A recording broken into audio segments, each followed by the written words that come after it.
Bon là c'est clair, Facebook sort le grand jeu. Salut à tous et bienvenue sur la chaîne de Discoverdose pour une nouvelle vidéo axée autour de la réalité virtuelle et surtout autour de l'Oculus Quest 2 puisque Facebook vient tout juste d'annoncer la mise à jour de cet Oculus Quest 2 en version 28. Une mise à jour qui aborde 3 points principaux et qu'on va traiter ensemble. Le premier point est le plus gros point, je pense, de cette mise à jour et c'est Airlink. Jusqu'à maintenant, si vous aviez envie d'utiliser cet Oculus Quest 2 comme un casque PC VR, vous étiez obligé de le connecter avec un câble, c'était ce qu'on appelait Oculus Link, ou alors d'utiliser un logiciel tiers et des manipulations un petit peu compliquées, d'ailleurs je vous les avais expliquées dans une autre vidéo, avec l'installation d'un logiciel qui s'appelait Virtual Desktop. Mais ça maintenant, c'est fini grâce à Airlink. Airlink est un système tout simple de connexion Link entre votre ordinateur et votre casque via les airs, donc via les ondes Wi-Fi. Alors pour fonctionner, déjà il faudra que votre casque soit en version 28 et également que vous ayez la dernière version de l'application Oculus installée sur votre ordinateur. Il faut également savoir que du coup, ça va utiliser les ressources du processeur et les ressources graphiques de votre ordinateur. Ça va donc être compliqué d'utiliser ça avec un Mac ou d'utiliser ça avec un notebook ou un petit ordinateur. Il vaut mieux déjà avoir un bon gros PC et surtout équipé d'une carte graphique. Personnellement, je vous recommande au minimum une 1060, mais la meilleure des configurations commence à partir des 2060. Et en plus, juste des performances graphiques, il faudra aussi s'assurer d'avoir une bonne connexion Wi-Fi.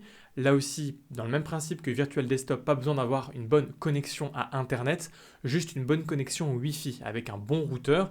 Ça commence à partir du 5 GHz. N'essayez pas avec un 2,4, j'ai déjà essayé, ça marche pas terrible. Donc au moins 5 GHz.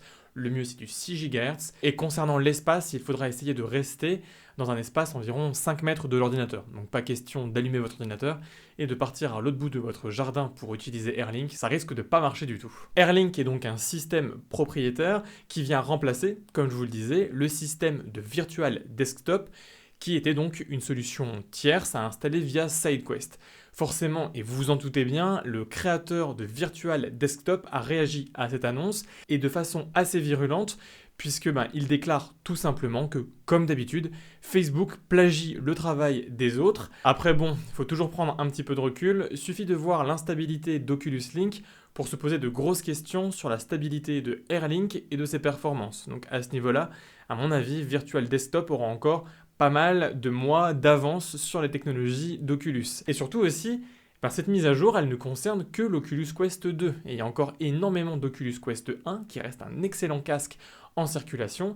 Et donc si vous voulez utiliser votre casque Oculus Quest 1 en sans fil, il n'y aura pas d'Airlink. Deuxième point de cette mise à jour et qui est aussi pour moi un gros point d'ajout sur cet Oculus Quest 2, c'est tout simplement le support des 120 Hz au niveau des taux de rafraîchissement des écrans qui sont situés dans l'Oculus Quest. Nativement, l'Oculus Quest 1 est à 72 Hz.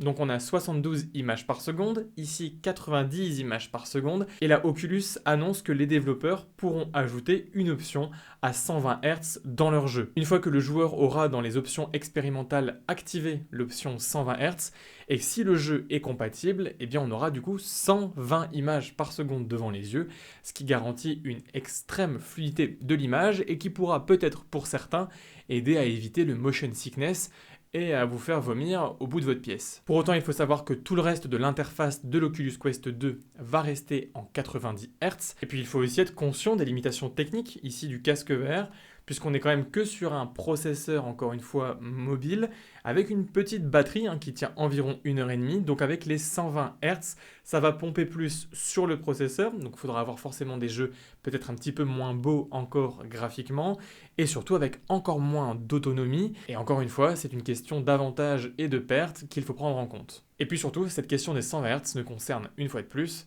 que l'Oculus Quest 2. Et dernier point de cette mise à jour 28, c'est Infinite Office. Infinite Office, en fait, c'est un environnement qu'avait déjà annoncé Facebook lors de l'annonce de l'Oculus Quest 2 et qui permet en fait de développer plus de productivité pour le casque de réalité virtuelle. Tout simplement, comme ça a été le cas il y a quelques semaines en intégrant dans la mise à jour 27 ou 26, il me semble, la possibilité de pouvoir repérer votre canapé dans votre salon, maintenant vous allez pouvoir également enregistrer la position de votre bureau dans votre sphère en réalité virtuelle, ce qui vous permettra d'utiliser votre casque de façon plus optimale sur votre bureau.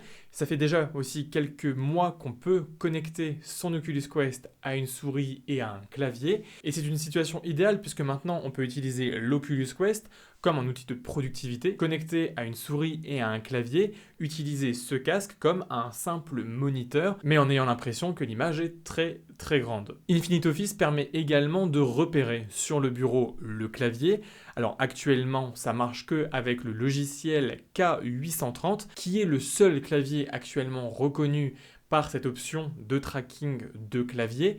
Et sachez aussi, Oculus l'a montré, mais quand on passe les mains au-dessus du clavier, on n'est pas sur la détection en réalité virtuelle des mains, on est vraiment juste sur vos vraies mains qui passent à travers la caméra. C'est assez impressionnant, puis ça montre un petit peu un côté un peu bizarre parce qu'on a vraiment nos vraies mains et dès qu'on les éloigne, on repart sur nos mains virtuelles, ce qui va permettre par exemple d'utiliser votre clavier de façon quand même beaucoup plus ergonomique. Et soyez rassurés concernant le clavier si vous n'avez pas de K830, puisque Oculus a annoncé qu'ils allaient dans l'avenir supporter plusieurs références de clavier. Et à mon avis, il y a quand même de grandes chances que ce soit aussi d'autres références de chez Logitech. Et donc voilà, c'en est tout de cette rapide vidéo pour vous faire un récap de la mise à jour 28 de l'Oculus Quest 2. Et je pense, sans me tromper, qu'il s'agit actuellement de la plus grosse mise à jour que l'on aura connue sur l'Oculus Quest 2. Et pourtant, on a déjà vu des belles. Alors, 120 Hz, Airlink ou Infinite Office, n'hésitez pas à me dire en commentaire ce qui vous tente le plus. Et puis, paniquez pas, la mise à jour va être déployée au fur et à mesure des semaines. Donc, pas la peine de me spammer en commentaire. Vous inquiétez pas, la mise à jour va arriver. Et donc, si vous êtes impatient comme moi et que la vidéo vous a plu, je vous laisse mettre un like et vous abonner si c'est pas encore fait. En attendant la prochaine vidéo, je vous dis prenez soin de vous, mais restez curieux. Allez, salut!